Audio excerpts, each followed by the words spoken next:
Hello everyone, it's Roger Gewolb with your grown-up guide to financial enlightenment. Let's hack our way through the jargon jungle and push aside all of the rubbish information that's been dumped on us and get to the truth. Most of you will know that I've been saying for many, many months indeed that the Bank of England should not be raising interest rates, should not have raised interest rates. We've after all had 8 now in the last 12 months. They perhaps should have gradually been raising rates from their low level over the last 10 years in a way that was almost imperceptible perhaps, but to dump all of this on us now in such a short period is literally crippling British business and the British public, the British consumer. Now, interestingly, yesterday, Jamie Dimon, the head of the giant international banking empire, JP Morgan Chase, was rather critical of the United States Federal Reserve, the Fed, their Treasury, for stating that they are going to carry on raising interest rates in order to curb inflation. Now, he said that it's not working, it's not curbing inflation. Same thing over here, of course, as I've been saying.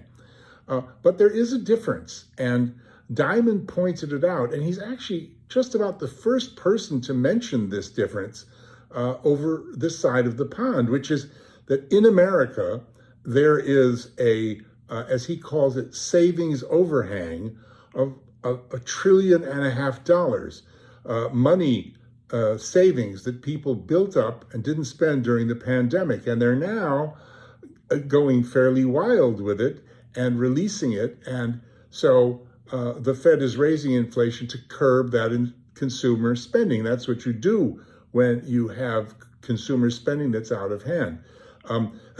Pardon me, but it's not working because the inflation there is more than anything being driven by what they call cost push inflation, which is inflation from accelerating prices of materials and services such as oil and food, not consumer demand. And of course, here in the UK, we don't have that kind of wild spending. We're all cutting back. People are having to choose between heating and eating. So it's particularly insane for us to be raising interest rates to try to combat inflation. Inflation just keeps getting higher and higher. A year of this stuff, and it's done nothing. So the Bank of England, Andrew Bailey and others say, oh, no, well, it's to protect the dollar. Yeah, well, have a look at the dollar. I mean, the dollar has come back a bit, but it's nowhere near where it's been for years. So that's not working either. It's just insane for the Bank of England to keep raising interest rates. And Mr. Dimon has given us the proof. It's because at least there in the States, it's the only tool they've got to try to stop this wild consumer spending. But if you see any wild consumer spending here, please get in touch with me quickly and let me know where that rare animal exists, because it's just not here.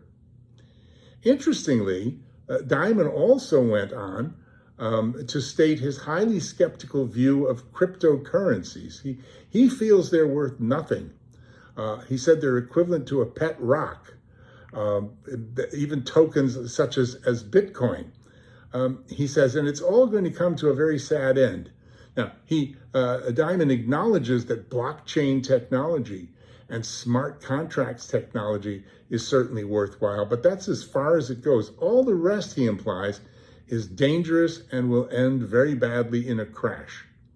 Sure, lots of people are making, and are going to make a fortune out of crypto, but then people also made that kind of money during the South Sea bubble and the Dutch tulip crisis. So who knows? Anyway, thank you all for listening. Have a great day. Roger and out.